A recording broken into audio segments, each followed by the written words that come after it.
Hey guys, welcome to Peter Stories. Before we start these amazing stories, subscribe to the channel and leave a like. And tell me, where are you watching from? I want to know.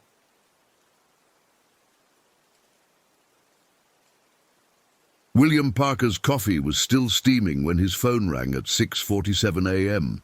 3 years since he'd left the Forest Service, but old habits died hard. He was always up before dawn, always ready.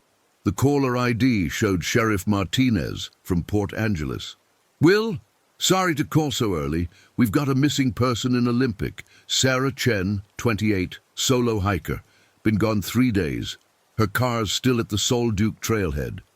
Will set down his mug and reached for the notepad he kept by the kitchen window. Weather conditions? Rain 2 nights ago, but yesterday was clear. Her family's flying in from Seattle today. I know you're not official anymore, but I'll be there in 40 minutes. Will had spent 7 years patrolling Olympic National Park's most remote sections. Even after leaving the service, people called him when the regular search teams hit dead ends. He told himself it was just consulting work, but the truth was simpler. He couldn't stay away from the forest. By 7:30 a.m., he was loading his gear into the truck. Old Habit's GPS unit, backup compass, first aid kit, emergency shelter, 3 days of MREs. His tracking kit went in last, the leather pouch his grandfather had made, containing tools most people wouldn't recognize. Will had learned tracking from his Kinode grandfather before he'd learned to read. The drive to Sol Duke took 53 minutes through morning fog that clung to the Elwha River like cotton. Will's mind was already working, cataloging possibilities. Solo female hiker, 3 days missing, no distress signal. Could be injury, exposure, or simple disorientation. Could be worse. At the trailhead, Deputy Reynolds briefed him while search and rescue finished their morning preparations. Sarah Chen, software engineer from Bellevue, experienced hiker but new to Olympic. She'd registered for a 2-day solo trip on the Sol Duke Hot Springs Trail, planning to camp at Deer Lake. When she didn't check out Tuesday morning, the Park Service found her Honda Civic still in the lot. SAR swept the main trail yesterday, Reynolds said. Found nothing. Today they're expanding the grid. Will studied the trail map, his mind automatically calculating distances, elevation changes, water sources. Something felt wrong, but he couldn't identify what. Just an itch between his shoulder blades that usually meant trouble. I'll start at her last known position, he said. The Hot Springs. The Sol Duke Trail started innocuously enough, well-maintained gravel path winding through old-growth Douglas fir and western hemlock.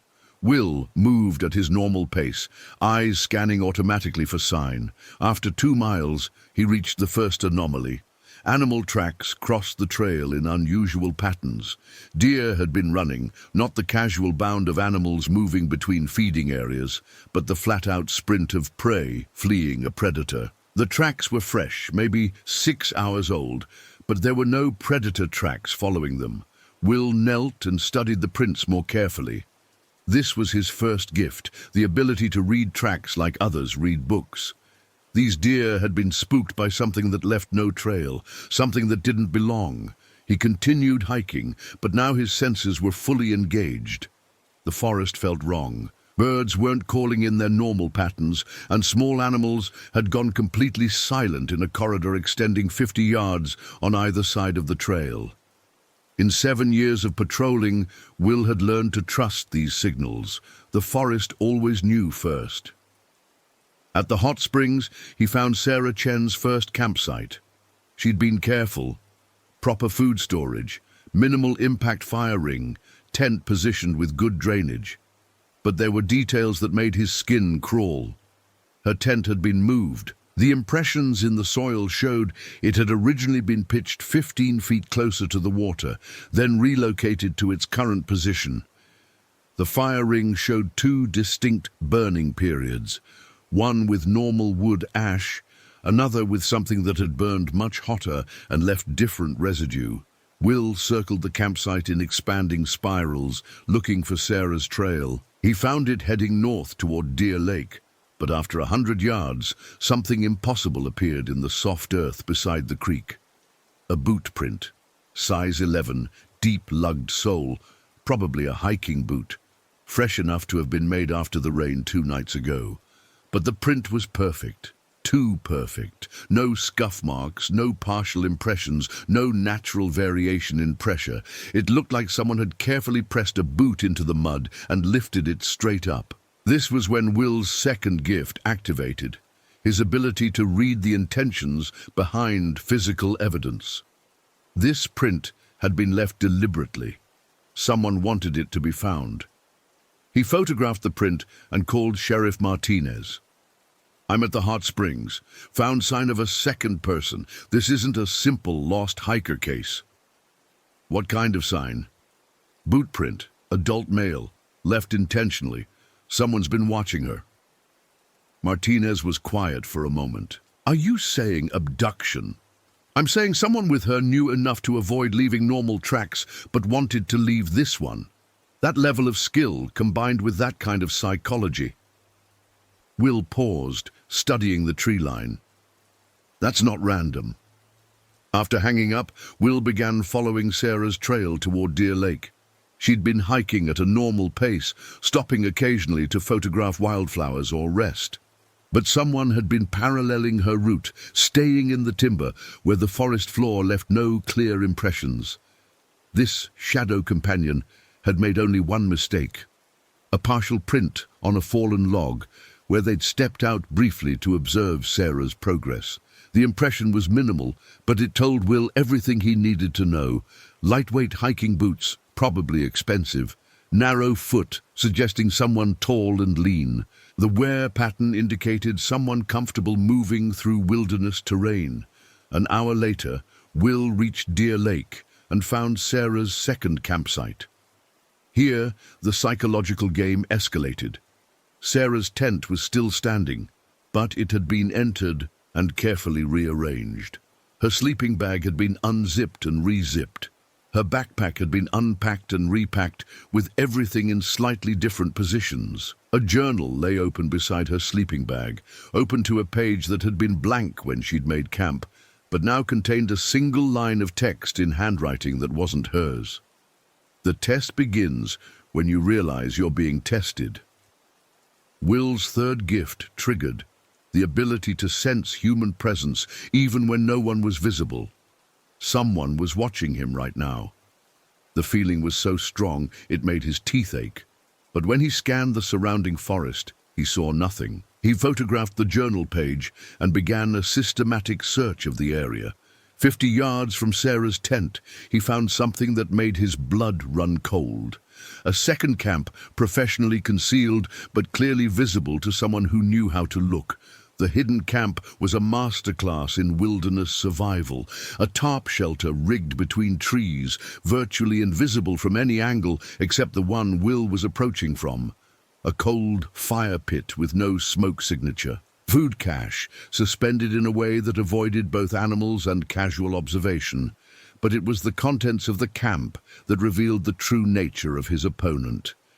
Notebooks filled with detailed observations of Sarah's behavior, written in precise handwriting. Subject maintains good situational awareness, but relies too heavily on technology. GPS unit checked every 0.3 miles. Photographs everything, creating detailed record of route. Topographic maps marked with Sarah's route in red ink, alternative routes in blue, and what could only be contingency plans in black. A laminated card with her personal information, not just name and address, but details that could only have been obtained through careful research. Her work schedule, her hiking experience, her family relationships, and at the bottom of the notebook pile, a photo that made Will's hands shake. Sarah Chen, taken from a distance with a telephoto lens, but not during this trip. This photo showed her hiking a different trail, wearing different clothes.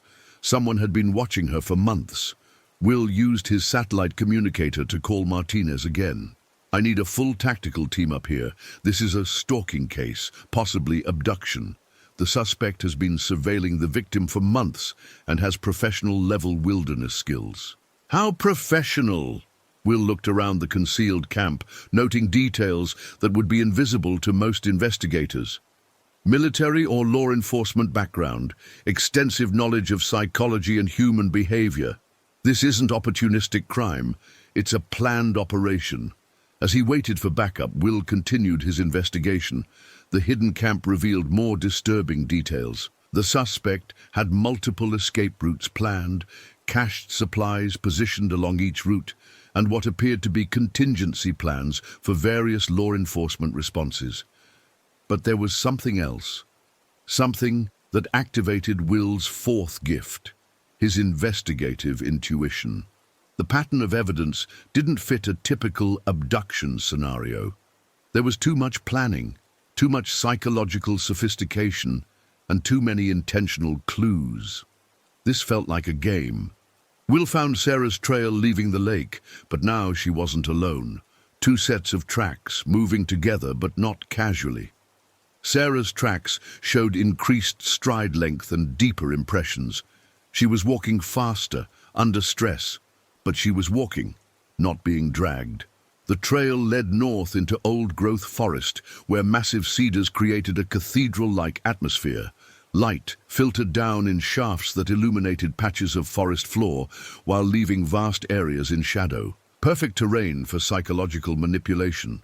After a mile, Will found the next piece of the puzzle. A tree marked with fresh cuts, not random scratches but deliberate symbols.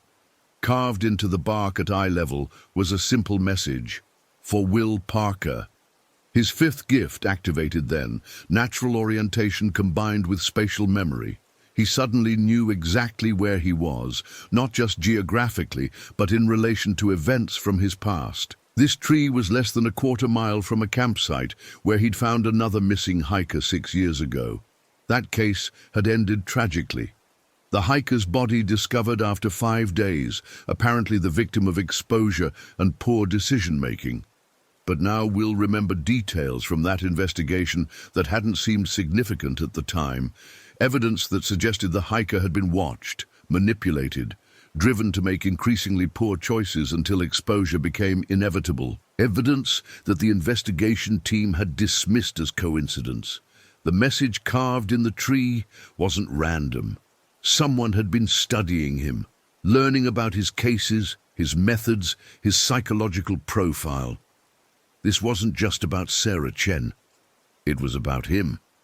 Will's satellite communicator beeped. Text message from an unknown number. "Your reputation preceded you, Mr. Parker. I was hoping we'd have a chance to meet professionally. Follow the trail. Come alone, Ms. Chen is eager to see if you're as skilled as your record suggests." Against every protocol he'd learned in 7 years of law enforcement, Will continued up the trail. But now he moved differently, using every skill his grandfather had taught him about moving through hostile territory. He became part of the forest, reading sign while leaving none, moving with the wind patterns, staying in shadows. 2 miles later, he found them. Sarah Chen sat beside a small fire in a natural clearing, apparently unharmed but clearly under stress. Across from her sat a man Will estimated to be in his early 40s, lean and athletic, with the kind of controlled movements that suggested extensive outdoor experience. The man looked up as Will approached and smiled.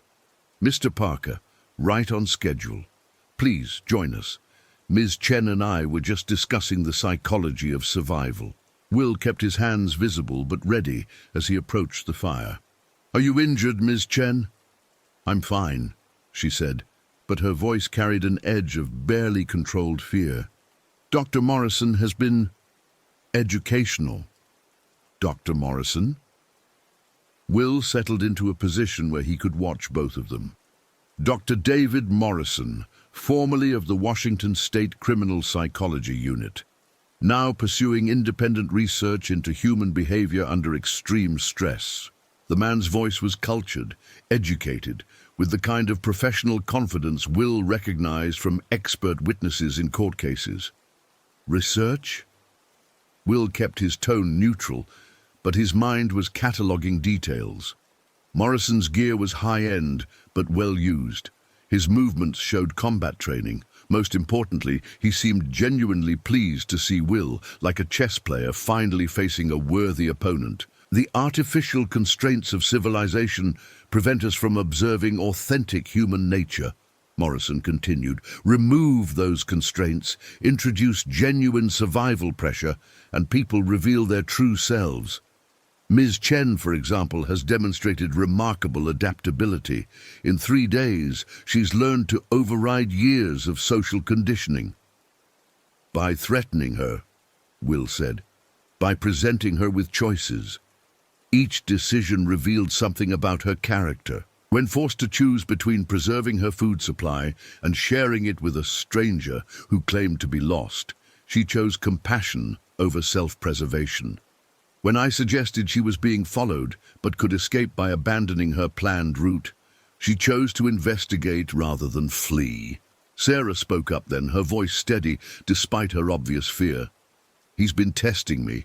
Every day a new scenario. He never directly threatened me, but made it clear that the wrong choice would have consequences. Morrison nodded approvingly. Exactly. Pure psychology. No coercion. Just the presentation of authentic survival scenarios and observation of the resulting choices. Will felt pieces clicking together in his mind, his sixth and most powerful gift engaging. Spatial memory wasn't just about remembering locations, it was about remembering patterns, connections across time and space. The hiker 6 years ago, Michael Torres.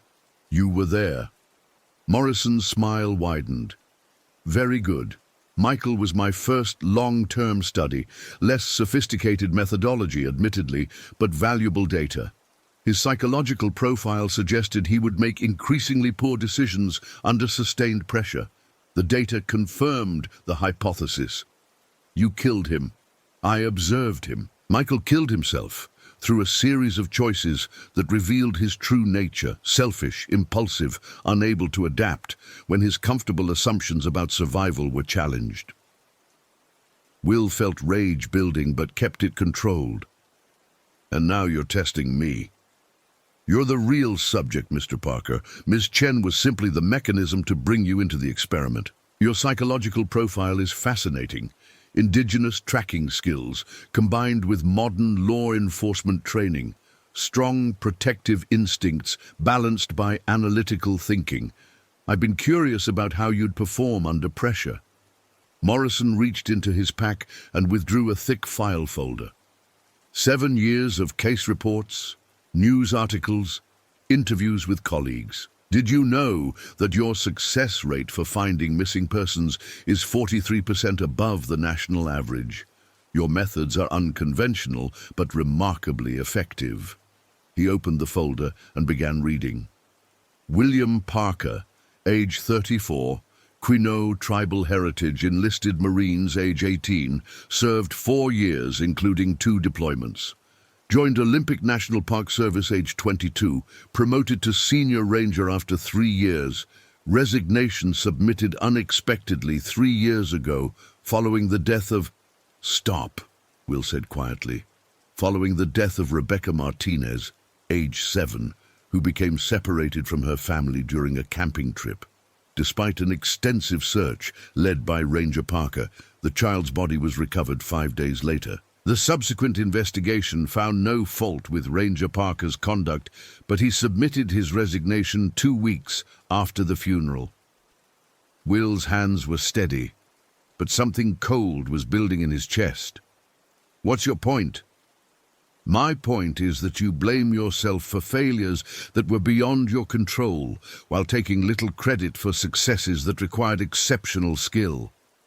Classic psychological profile of someone driven by unresolved guilt. I'm curious about how that guilt affects your decision-making under pressure. Morrison gestured to Sarah. So, here's your test, Mr. Parker. Ms. Chen and I will be leaving shortly, continuing our research. You can attempt to prevent this, but doing so will require you to make choices that reveal your true nature. How far will you go to save someone you've never met? What rules will you break? What risks will you accept? This isn't research, Will said. This is murder with extra steps. Is it? I've never directly harmed anyone. I simply create scenarios where people reveal who they truly are. If they make good choices, they survive. If they make poor choices... Morrison shrugged. Natural selection. Will stood slowly, hands visible but ready. Here's what I think happened. You lost someone, family, maybe a patient. Someone died because you missed something and you couldn't handle the guilt. So you created this philosophy to make it their fault instead of yours. For the first time, Morrison's composure flickered. Interesting theory. My daughter and wife, Morrison continued after a pause. Car accident 7 years ago, caused by a drunk driver I had declared rehabilitated and recommended for early release. James Peterson, repeat offender, but he convinced me he'd found sobriety through religion. 3 weeks after his release, he drove through a red light at 60 miles an hour. Morrison's voice remained steady, but his hands betrayed slight tremors. The investigation found that Peterson had been drinking steadily since his release. His religious conversion was purely manipulative, designed to fool me specifically. He had studied my previous evaluations and crafted his presentation to match my psychological biases. So you decided everyone was a manipulator. I decided that civilization prevents us from seeing people's true nature. Strip away the comfortable lies we tell ourselves, present genuine consequences for poor choices, and you see who people really are. Peterson wasn't truly rehabilitated. He was just good at pretending until he had the opportunity to reveal his authentic self. Will nodded slowly. And now you're making the same mistake Peterson did. You're so convinced you understand human nature that you've stopped seeing individuals. Sarah's not a test subject. She's a person making the best choices she can in an impossible situation. Perhaps. But you're about to prove my point, Mr. Parker. Because you're going to try to stop me, despite being outnumbered and outgunned in terrain that favors me.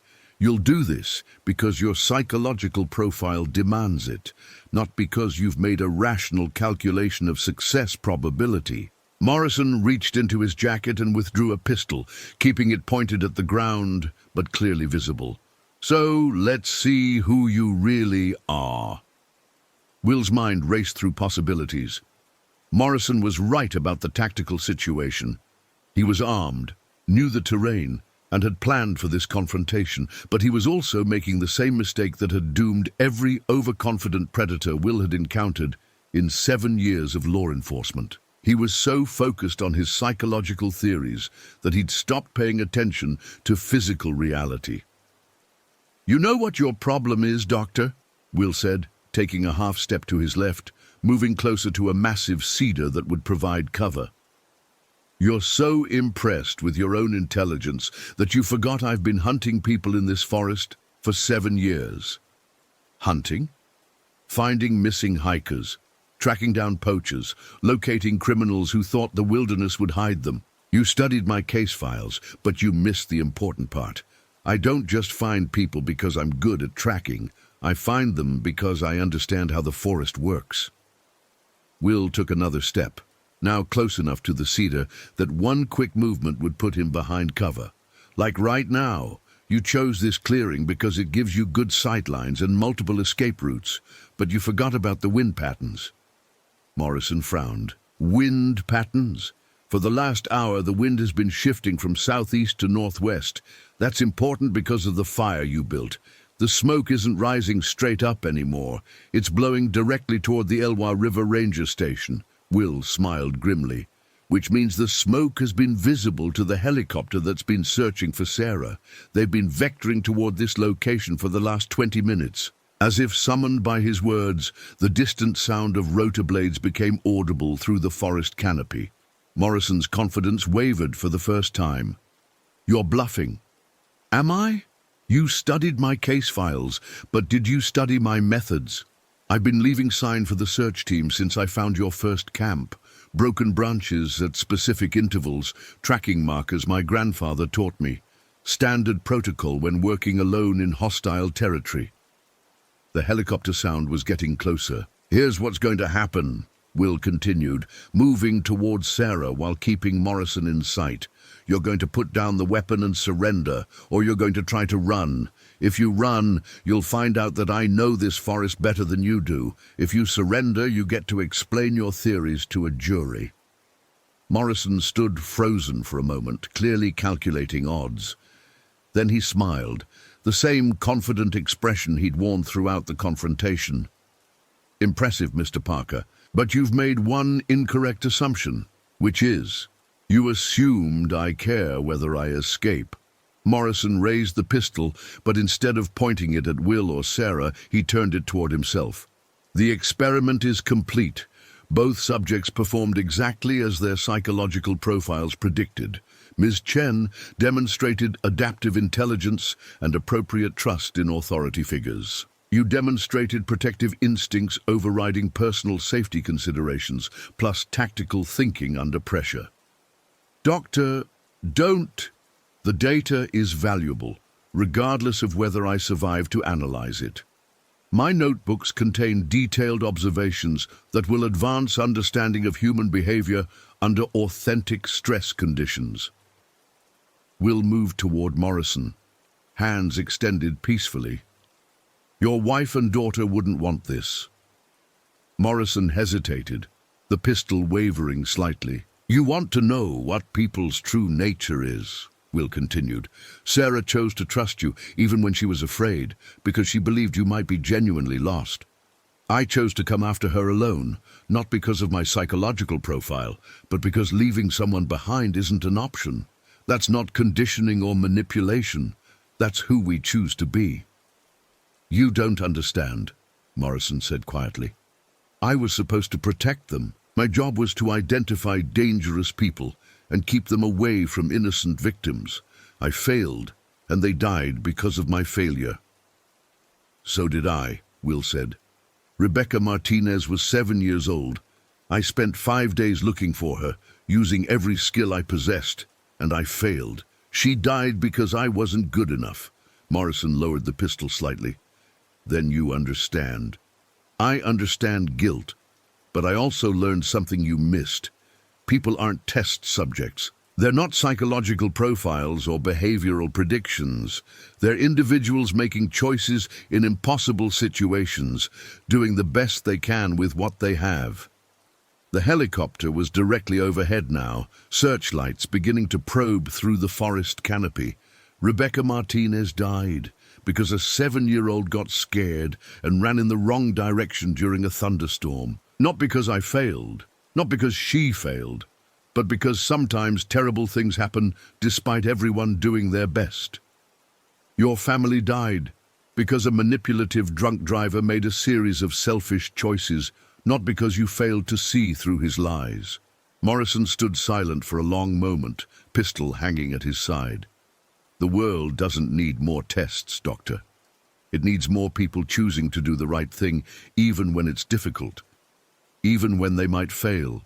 Morrison looked around the clearing, at Sarah sitting by the dying fire, at Will standing with hands extended in peace, at the helicopter lights moving closer through the trees. Finally, he placed the pistol on the ground and stepped away from it. "I want to see my notebooks," he said quietly. "I want to see what the data actually shows." 3 hours later, as search and rescue teams escorted Morrison down the mountain and paramedics confirmed that Sarah was unharmed, Will stood alone in the clearing where it had ended. The forest felt normal again. Birds were calling, small animals were moving through the underbrush, and the oppressive sense of being watched had lifted. The Olympic wilderness was vast and beautiful and indifferent, as it had always been. Will's satellite communicator buzzed with a message from Sheriff Martinez. "Good work. How did you know about the helicopter?" Will typed back, "Lucky guess." But it hadn't been luck. It had been the same combination of skills, instincts, and choices that had guided him through 7 years of finding people who were lost. Sometimes those skills were enough, and sometimes they weren't. The difference wasn't in the skills themselves, but in accepting that doing your best was enough, even when the outcome wasn't what you hoped for.